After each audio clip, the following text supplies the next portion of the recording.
Alkitab mengatakan tadi di ayat yang kelima, kamu adalah batu-batu hidup yang dipakai untuk apa? Pembangunan satu rumah rohani. Jadi kita ini gereja, kalau kita kumpul seperti ini, kita jadi rumah. Inilah rumah. Di dalam rumah juga engkau aman. Ketika di luar sana lagi kehujanan, tapi engkau punya tempat perlindungan namanya rumah.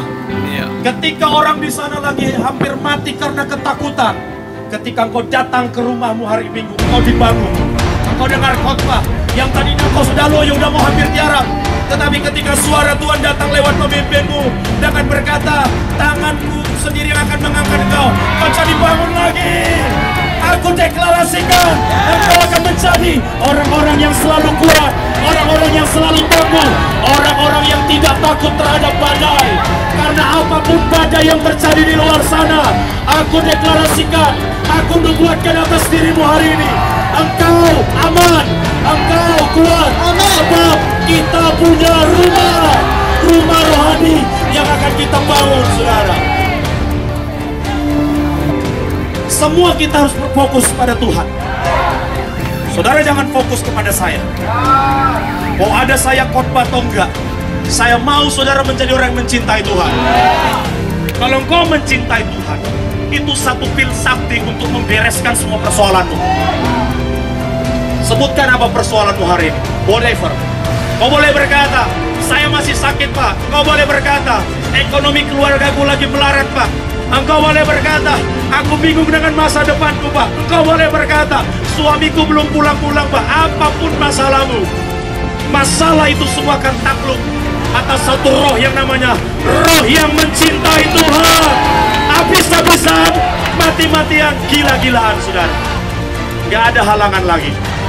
Gak ada halangan lagi yang membatasi kita untuk bisa terkoneksi dengan Tuhan. Dan ini yang saya mau bilang, dengar saya ke sini. Kalau engkau nggak mencintai Tuhan, nggak perlu saya usir, engkau akan mengusir dirimu sendiri. Ya. Karena kalau saudara nggak mencintai Tuhan, ibadah yang kayak tadi itu saudara nggak kuat. Nyembah sampai 1 jam, teriak, oh yes, oh yes, oh yes. Ya, ya, saudara nggak kuat, kedagingan saudara akan berontak dan berkata, apa sih ini gereja? Duduk sebentar, berdiri sebentar, duduk sebentar, berdiri sebentar. Berisik amat ini gereja, engkau nggak akan kuat. Karena sebenarnya persoalannya bukan karena pada duduk berdiri teriaknya, tapi persoalannya karena di hatimu, saudara. Kalau hatimu haus, kalau hatimu mencintai Tuhan, jangankan naik duduk berdiri, kau disuruh lari-lari pun kalau untuk Tuhan kau akan siap. Ya. Makanya saya bilang, saya selalu percaya Tuhan sudah bilang saya, Hidoni, ada gula, ada semut. Maksudnya apa Tuhan? Kalau ada gula karena manis, semut pasti datang. Terus apa kaitannya Tuhan dengan jemaat ini? Tuhan ngomong begini, kalau engkau selalu membangun fokus mencintai Tuhan, gila-gila Tuhan, maka dengarlah, yang Tuhan kirim juga, yang mendekat juga adalah orang-orang sejenis. Tetapi orang kalau jenisnya berbeda, dia nggak kuat. Sebab apa? Jangankan dengar khotbah 1 jam, 5 menit aja pantat udah panas sudah. Lama banget ini, kapan makannya, kapan selesainya. Tapi kalau engkau mencintai Tuhan, hatimu haus akan firman, nggak peduli. Karena yang di hati kita cuma firman dan firman dan firman saja. Tetapi saya berharap engkau bukan orang-orang yang terusir, saudara. Kalau engkau masih bisa datang ke pantai ini, karena kita punya pengejaran yang sama, yaitu pengejaran untuk mencari dan mencintai Dia. Hanya Dia dan hanya Dia saja, saudara. Gak ada yang lain. Tuhan akan tambah-tambahkan orang-orang yang mencintai Tuhan. Tapi Pak Ridoni, tidakkah ini terlalu ekstrim kepada orang-orang yang baru? Cobalah gak diturunin dikit. Kenapa kita harus terintimidasi dengan orang baru? Justru kita yang harus mempengaruhi mereka, karena kita tahu ini yang benar. Supaya Bapak kita disenangkan. ketika kita menari, melompat, memuji, ada roh cintakan Tuhan turun. Ketika roh cintakan Tuhan itu turun, maka semua masalahmu akan selesai. Aku deklarasikan hari ini, apapun masalah, pergumulan, situasi kehidupanmu sudah berakhir. Aku nyatakan masa kesuaman sudah selesai. Sekaranglah waktunya. Di Jayapura ada gereja, ada jemaat yang mencintai Tuhan, yang mengasihi Tuhan. Bangkit, itulah dirimu. Ketika gereja di luar sana semakin kering, mereka akan datang dan berkata, ada apa di Vape Hotel? Bukan karena kita mau menarik mereka untuk jadi jemaat. Terlalu dangkal pemikiran kita. Tuhan gak pusing merek gereja, tetapi mereka melihat ada Tuhan. Karena gereja adalah rumah Tuhan. Kalau kita datang ke rumah Tuhan berarti kita ketemu Tuhan. Kalau kita ketemu Tuhan, sama seperti Sakeus ketemu Tuhan, hidupnya berubah. Sama seperti wanita 12 tahun pendaran ketemu Tuhan, sakitnya sembuh.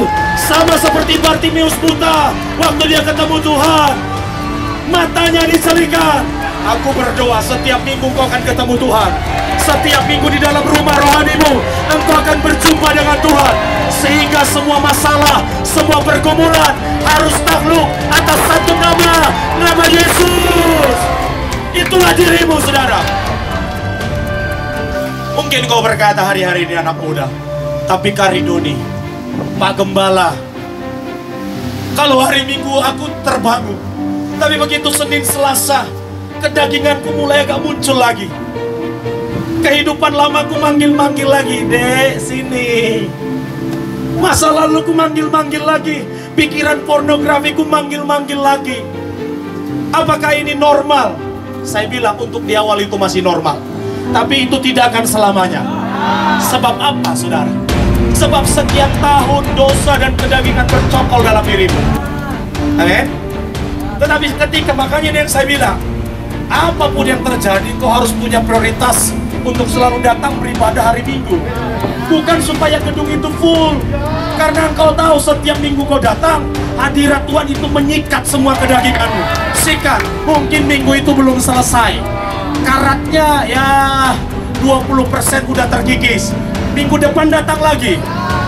Nubuatan kitab Yehezkiel pasal 47. Realita Tuhan yang kita alami beberapa minggu di Vape ini baru masih semata kaki. Mungkin saudara merasa, waduh semata kaki itu aja udah keren Pak Gembala. Kenapa itu keren? Karena selama ini kau jalan di tanah yang kering, gersang. Begitu ketemu air, wih, langsung seger banget. Padahal Tuhan gak mau membuat kita cuma semata kaki. Tuhan mau bawa kita naik selutut.